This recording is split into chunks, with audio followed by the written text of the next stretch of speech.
Hi students, today's our topic is microsporogenesis. Microsporogenesis. So here the formation of the microspore or pollen grain from the pollen mother cell is called it as a microsporogenesis. The formation of the haploid microspore or pollen grain from the pollen mother cell is called it as a microsporogenesis. Here already we studied about the structure of anther.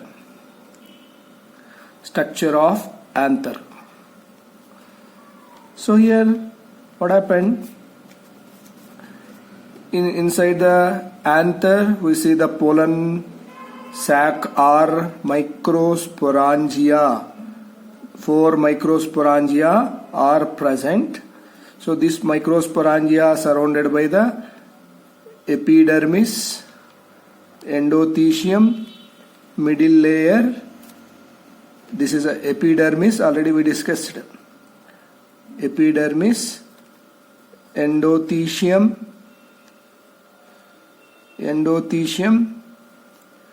and middle layers, and inner layer is called it as a tapetum. So here inside the tapetal cells, inside the tapetal site, some microsporogenous cells are present. These are microsporogenous cells. Actually these are in diploid cells. The cells which are present inside the tapetal cells, tapetal layer. It is a compactly arranged tissue. These are in 2n condition. This is the microsporogenous tissue. It is compactly arranged in the anther, and these are in 2n condition. So here these cells mitotically divided. These cells are mitotically divided and form microspore mother cells. So these are simply MMC, or also call it as pollen mother cell.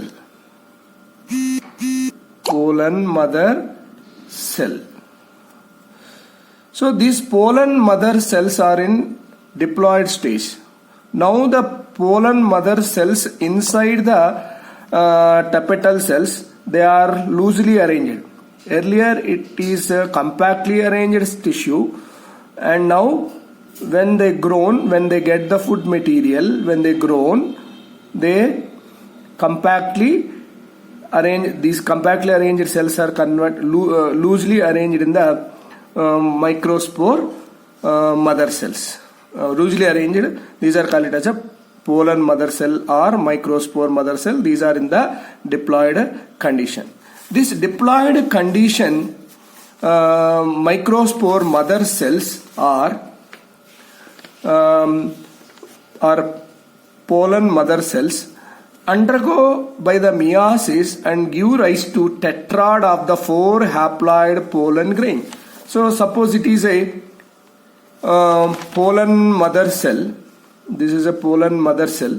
It is in diploid. This pollen mother cell is divided by the reductional division or meiosis. You know that. So meiosis. So later these pollen mother cells are divided as 4 haploid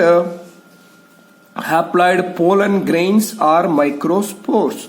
4 haploid pollen grains are microspores. So such a way the pollen mother cells are divided by the meiosis and form the pollen grains. 4 pollen grains.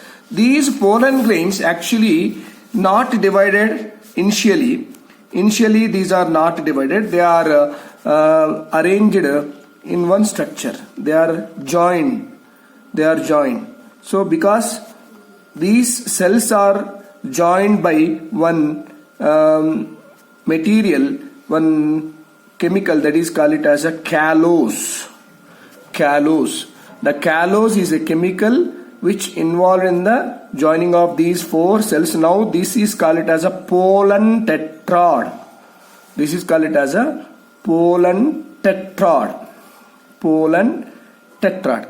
So these pollen tetrad together form one structure, that is a 4 pollen grains are present. Later this callose layer surrounded by these cells is dissolved by the callase enzyme,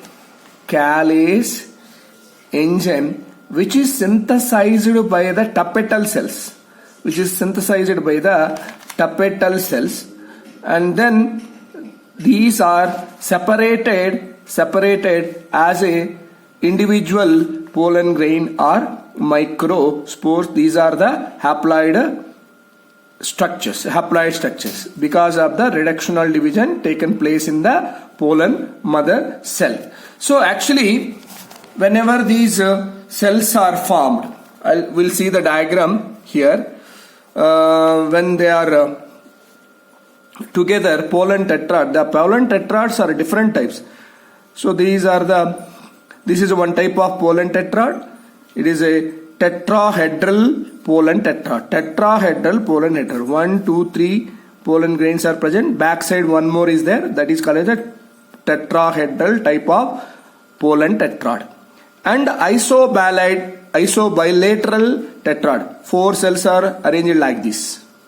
This is the isobilateral pollen tetrad.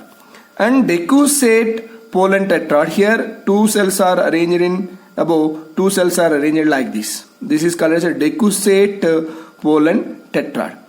So T-shaped pollen tetrad means 2 cells are in top, 2 cells are in arranged like this. So this is called as a T-shaped pollen tetrad. And then linear pollen tetrad. 1, 2, 3, 4 cells are arranged like this. This is called as a linear pollen tetrad. Most of the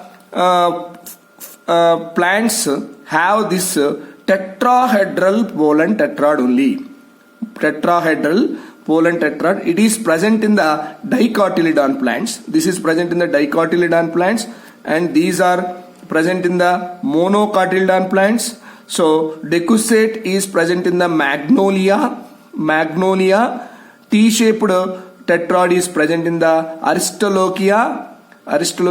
Linear tetrad is present in the halophila. So example for this, halophila. So for this aristolochia.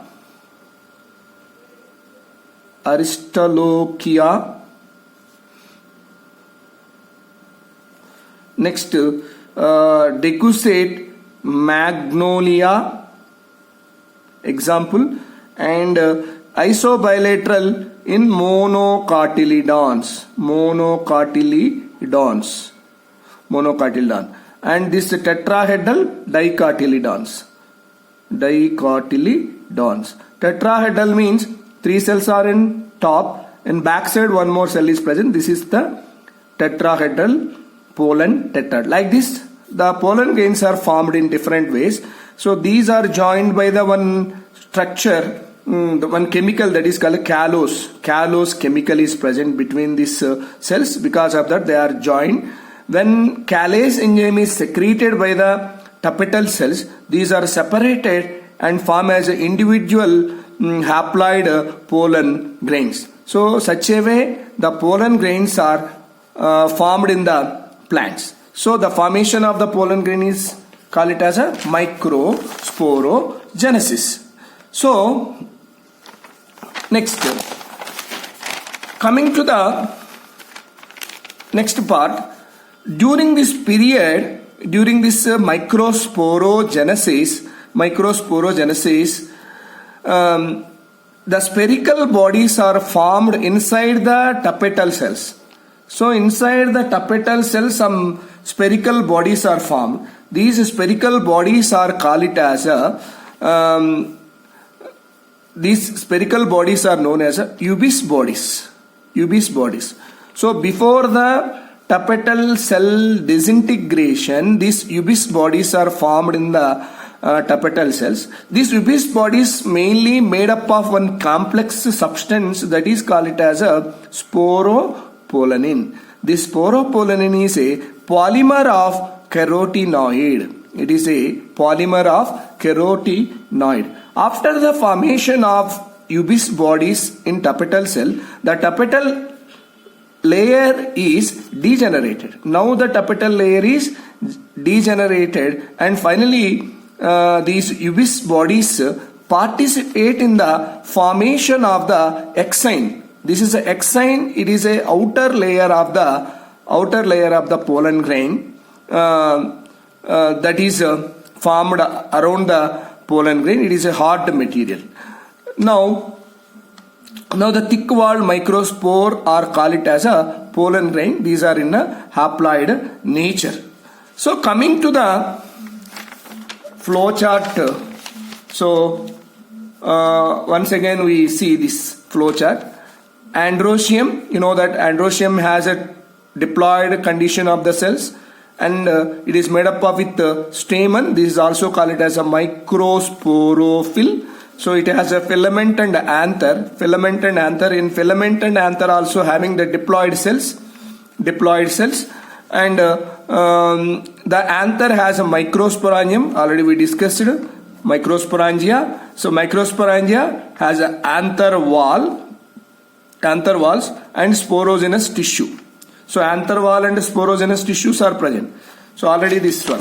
These are the anther wall, and this is a sporogenous compactly arranged tissue inside the tapetal cell or pollen sac. So after already we discussed about the anther wall, and the sporogenous tissue is in diploid nature. Then it is converted as a microspore mother cell or pollen mother cell. So by the mitosis division, these microspore mother cells are formed. These microspore mother cells are divided by the reductional division, meiosis, and finally converted as a microspore tetrad. Already we discussed about the microspore tetrad, how it is formed, and finally the microspore tetrad, how they separated. Now they are called it as a microspore or pollen grain or male gametophytes. Microspore, pollen grain, male gametophyte. These are same only. So microspore is also called as a pollen grain. Pollen grain is also called as a male gametophyte. This is a very, very important point here. You have to note it. So these are all the haploid cells. Here in microsporogenesis, pollen grain formation is taken place by the meiosis process. Here diploid sporogenous tissue is converted as a haploid for pollen grains. So this is about the microsporogenesis. So after the formation of the pollen grain, the stomium between the two microsporangia, already we discussed this. So two microsporangia of the one lobe of the anther, the stomium, it is a thin layer structure. It dissolved, and finally it ruptured. It involved in the dehiscence, and finally pollen grains are released into the surrounding media. Actually, after the maturity, this and all taken place in the anther, and finally only the epidermis, endothecium are left in the anther, and tapetal layer is disappear, and we cannot distinguish pollen sacs clearly here.